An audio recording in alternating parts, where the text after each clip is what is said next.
नमस्कार प्रेक्षक हो, तुम्हा सगळ्यांचं स्वागत आहे आपल्या या यूट्यूब चॅनेलमध्ये. या मालिकेच्या आजच्या जबरदस्त अशा भागामध्ये नेमकं काय घडलं ते मी या व्हिडिओतून तुम्हाला सांगणार आहे. तर प्रेक्षक हो, आपण पाहतो की आता सावली, अबीर, ओवी यांचा जो कॅम्प असतो त्या कॅम्पचा आज असतो शेवटचा दिवस. आता कॅम्पमध्ये जे काही पाठीमागे राहिलेलं आहे ते सारं काही सावली पटापट आवरून जे आहे ती निघालेली असते. तिच्यासोबत ओवी, अबीर आणि बबलू असतो. आता सावली अगदी घाई गडबडीत गेटवरती आलेली असते. तर पाहते तर काय, बाहेर जी व्हॅन आहे मुलांची ती तिथे नसते. मग आता सावली अबीरला म्हणत असते की कुठे गेले व्यंकटेशजी आणि मुलं, तुझ्यामुळे सगळं झालेलं आहे. तुझ्यामुळे आपल्याला बाहेर यायला उशीर झाला ना अबीर, तू पटकन साऱ्या गोष्टी आवरून घ्यायच्याच ना म्हणून. आणि त्यानंतर मग सावली आता व्यंकटेशजींना फोन करत असते. तर आता व्यंकटेशजी, अहो तुम्ही कुठे आहात, मी गेटच्या बाहेरच आहे, असं आता सावली बोलल्यानंतर व्यंकटेशजी सांगत असतात की अबीरनेच मला पुढे जायला सांगितलं आहे, तुम्ही पाठवून येत आहे असं अबीरचं म्हणणं होतं. त्यावरती सावली आता अबीरकडे पाहते आणि अबीरला ओरडत असते, अबीर तू असं का बरं केलंस बघू, आता तुला कळतं की नाही आपण कसे जाणार आहोत ते, आणि त्यानंतर तू हे सगळं का बरं केलंस असं आता सावली त्याला विचारत असते. अबीर म्हणतो, अगं आई, मी फक्त असंच बोललो होतो, मजाकमध्ये बोललो होतो, मला काय माहिती की व्यंकटेशजी लगेच निघून जातील म्हणून. आणि त्यावरती आता इकडे आता ओवी म्हणत असते, टीचर तुम्ही काही काळजी करू नका, माझे बाबा आहेत ना, ते तुम्हाला ना गुरुकुलमध्ये सोडतील, त्यामुळे तुम्ही अजिबात काळजी करू नका मित्रांनो. तर मित्रांनो, दुसरीकडे आपण पाहतो की आता इकडे तिलोत्तमा, मोनिका आणि राजकुमार बोलत बसलेले असतात. राजकुमार वकिलांना फोन करून सगळं काही सांगत असतो. ठीक आहे, सगळी तयारी झालेली आहे, तर तुम्ही नोटीस पाठवून द्या म्हणून. आता फोन झाल्यानंतर तिलोत्तमा राजकुमारला सांगत असते की हे बघ, वेळ न घालवता लवकरात लवकर ती नोटीस पाठवून दे आणि इकडे गुरुकुलला जे आहे ते सील करण्यासाठी सांग. आता आपल्याला वेळ घालवून चालणार नाही, असं आता तिलोत्तमा बोलते आणि तिथून निघून गेलेली असते. राजकुमार मात्र आता इकडे म्हणत असतो की बघ, आता मी काय करतो ना ते फक्त बघतच राहा म्हणून. पण हे सगळं जे चालू असतं ते आता बघून मोनिकाला खूप हसायला येत असतं आणि ती हसत असते. राजकुमार तिच्याकडे बघत असतो आणि म्हणत असतो की ही बाई अशी का हसते, काहीच कळत नाही म्हणून. म्हणजे हिला काही माझी तारीफ झालेली पावत नाही का, म्हणून आता हिला हसायला येते, असं तो मनातल्या मनात म्हणत असतो मित्रांनो. तर आपण आता दुसरीकडे असं पाहतो की आता इकडे सारंग आलेला असतो. सारंग आता गाडी घेऊन आल्यानंतर ओवी सारंगला विचारत असते की बाबा, म्हणजे कसं आहे ना, टीचरची आता पुढे व्हॅन निघून गेलेली आहे, त्यामुळे आता प्लीज आपण ओवी सांगत असते की आपण अबीर आणि त्याच्या आईला आपण सोडूयात का म्हणून. त्यावरती आता इकडे सारंगकडे सुद्धा काही नाईलाज नसतो, त्यामुळे सारंग हो म्हणतो. मग काय आता ओवी जी आहे ती टीचरला बसा बसा आणि पुढेच बसवते. त्यामुळे आता सावलीला सुद्धा काहीच बोलता येत नाही. मग सावली जी आहे ती सारंगच्या बाजूला बसलेली असते. सावलीला खूप अनकम्फर्टेबल वाटत असतं. आता पाठीमागे अबीर, ओवी आणि इकडे बबलू बसलेले असतात. आणि मग काय, आता सारंग सावलीला सांगत असतो की सीट बेल्ट लाव म्हणून. मग सावली आता सीट बेल्ट लावत असते आणि आता हे सगळेजण जे आहेत ते आता घरी आणि गुरुकुलकडे जाण्यासाठी निघालेले असतात मित्रांनो. तर दुसरीकडे आपण पाहतो की आता इकडे अमृता जी आहे ती जेवण बनवत असते आणि तिथे आता धावत पळत शुभ्रा आलेली असते. शुभ्रा जी आहे ती अमृताला येऊन विचारत असते की काकू मला ना तुला एक सिक्रेट सांगायचं आहे, पण त्यासाठी मला तू एक हवी ती गोष्ट देशील का म्हणून. पण अमृता म्हणत असते की बाळा, मला माहिती आहे तुला काहीतरी हवं आहे, पण त्यासाठी तुला मला काही सिक्रेट सांगायची गरज नाही आहे. तुला जेव्हा पण माझ्याकडून काही हवं असेल ना, तर तू मला डायरेक्ट येऊन सांगू शकतेस, मला मागू शकतेस, त्यासाठी मला सिक्रेट ऐकायची काहीच गरज नाही आहे. पण शुभ्रा काही ऐकायला तयारच नसते. शुभ्रा म्हणते, नाही काकू, मला ना माझं सिक्रेट जे आहे ते तुला सांगायचं आहे, ते तुला ऐकावंच लागेल म्हणून. पण अमृता म्हणते, नाही, मला नको आहे तुझं सिक्रेट, तुला काय हवं आहे तेवढं फक्त सांग. त्यावरती शुभ्रा म्हणत असते की मला ना चीज मॅगी खायची आहे, प्लीज मला देशील का बनवून, पण ते एक्स्ट्रा चीजवाली हवी आहे. त्यावरती आता अमृता म्हणते, हो मी आत्ताच तुझ्यासाठी बनवते. पण आता ओवी काही ऐकत नाही. ओवी म्हणत असते, मला ना तुला एक सिक्रेट सांगायचं आहे. ती आपली ओवी आहे ना, ओवी, तिचा ना आता गुरुकुलचा तो गाण्याचा क्लास आहे ना, तो लवकरच बंद होणार आहे, हे सिक्रेट आहे माझ्याकडे. आणि आता तिकडून शुभ्राची आहे ती पळून निघून गेलेली असते. अमृताला मात्र हे सगळं ऐकून आता तिला धक्काच बसलेला असतो की ही अशी कशी बोलली बरं, नक्कीच घरामध्ये काहीतरी विषय झालेला आहे, त्यामुळेच ही अशी बोललेली आहे, त्याशिवाय हे असं बोलणं शक्यच नाही, असं आता इकडे अमृता मनामध्ये विचार करत असते. तर दुसरीकडे मित्रांनो आपण पाहतो की आता गाडीमध्ये जे आहे ते अबीर, ओवी जे आहे ते ज्यूस पित असतात आणि त्यानंतर ते एकमेकांची चर्चा करत असतात. म्हणत असतात की काय ना, म्हणजे आपण ना तिकडे व्हॅनमधूनच जायला हवं होतं. या गाडीमध्ये काही गाणं नाही, काही धम्माल नाही, काही मस्ती नाही. असं वाटतच नाही आहे की आपण प्रवास करतोय, ट्रिपला गेलेलो म्हणून. तर त्यावरती आता इकडे बबलू म्हणतो, असं कसं बरं? इथे सुद्धा गाणी, मस्ती, धमाल सगळं काही होईल की. म्हणजे आता गाडीमध्ये सगळे शांत बसलेले असतात, कोणच कोणाशी बोलत नसतं, म्हणून हा अबीर ओवीचा प्लॅन असतो. तर आता इकडे ओवी म्हणतो, चल चल आता एक छानपैकी गोष्ट आपण एकमेकाला सांगूयात म्हणून. त्यावरती आता ओवी म्हणते, अबीर तुला एखादी गोष्ट येते का? तर आता अबीर म्हणतो, हो येते ना, मला गोष्ट सांगायला येते.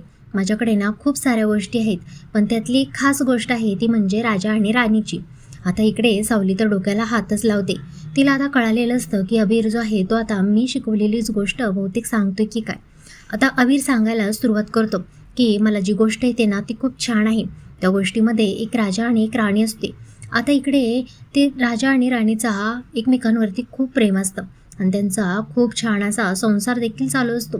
पण एक दिवस ना त्यांच्या जीवनामध्ये एकीकडे डायन येते आणि ती डायन जी असते ती खूप खडूस असते आणि ती त्या राणीला इकडे खूप ओरडते. तिची नजर त्यांच्या दोघांच्या संसाराला लागते.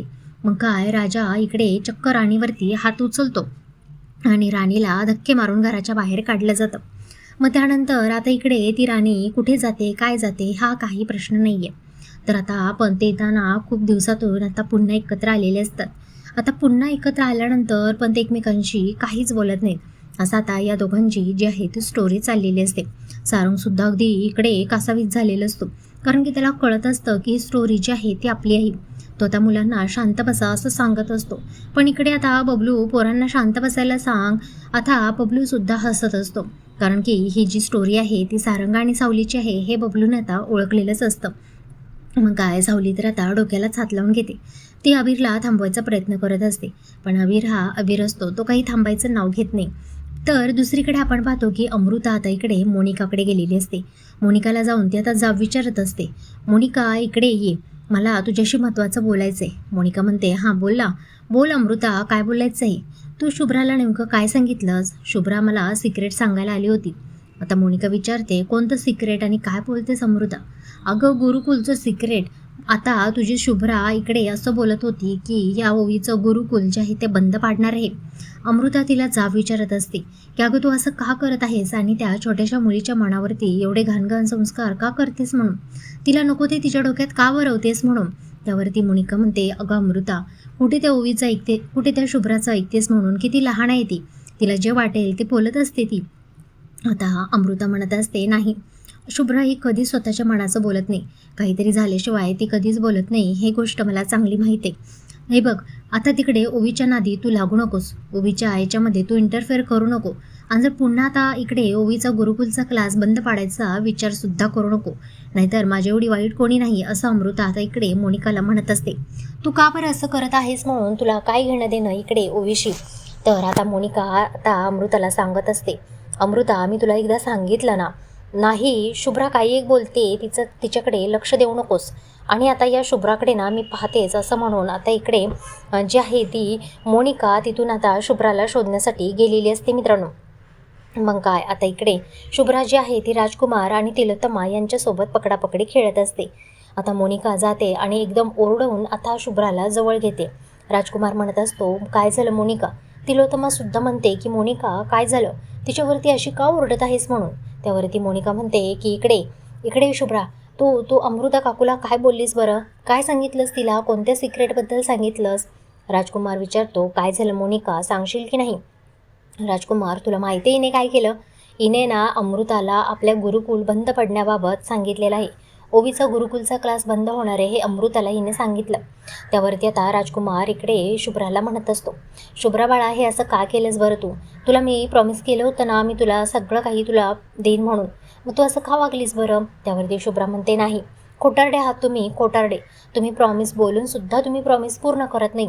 आता मोनिका तिच्याजवळ खाली बसलेली असते आणि तिच्या म्हणत असते, आता बाई मी तुझ्या पाया पडते, पण तुला काय आमचे सगळे कामधंदे सोडून तुझे काही सगळ्या अटी आम्ही मान्य करत बसायचं का? तुझे सगळे प्रॉमिसेस पूर्ण करत बसायचं का म्हणून. त्यावरती आता इकडे शुभ्राला आता इकडे तिलोत्तमा जवळ घेत असते. तिलोत्तमा आता म्हणते, मोनिका असं बोलतात का लहान मुलांशी?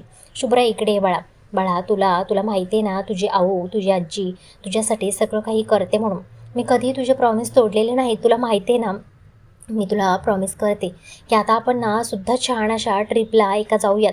तू, तुझी मम्मा, तुझे पप्पा आणि मी आपण चौघेजण छान असं फिरायला आपण 4 दिवसासाठी जाऊयात ना. ठीक आहे. मग ना तू तू आता हे सगळं प्रॉमिसेस कोणालाही सांगायचे नाहीत शुभ्रा. त्यावरती शुभ्रासुद्धा हो म्हणत असते मित्रांनो. तर मित्रांनो आता इकडे ओवी सारंगला आता इकडे आपण पाहतो की ओवी सारंगला जी आहे ती तिच्याकडे बघून या गोष्टीचा सगळेजण आनंद घेत असतात, की आता नेमकं पुढे त्या 2 राजा राणीमध्ये काय काय होतं ते सारं काही सांगत असतात, की राजा राणी एकमेकांशी बोलायचा प्रयत्नसुद्धा करत नाही आहेत, एकमेकांशी अजूनही बोलत नाही आहेत आणि त्यांची मनं देखील मोकळी करत नाही आहेत. पण एवढी गोष्ट खरी आहे की त्या राजा राणींचं एकमेकांवरती खूप प्रेम आहे, पण ते एकमेकांना ते दाखवत नाही आहेत असं जी आहे ती स्टोरी बोलत असतात. त्यावरती आपण आता पाहतो की दुसरीकडे इकडे सावली जी आहे ती सारंगला सांगत असते गुरुकुलकडे गाडी घ्या म्हणून.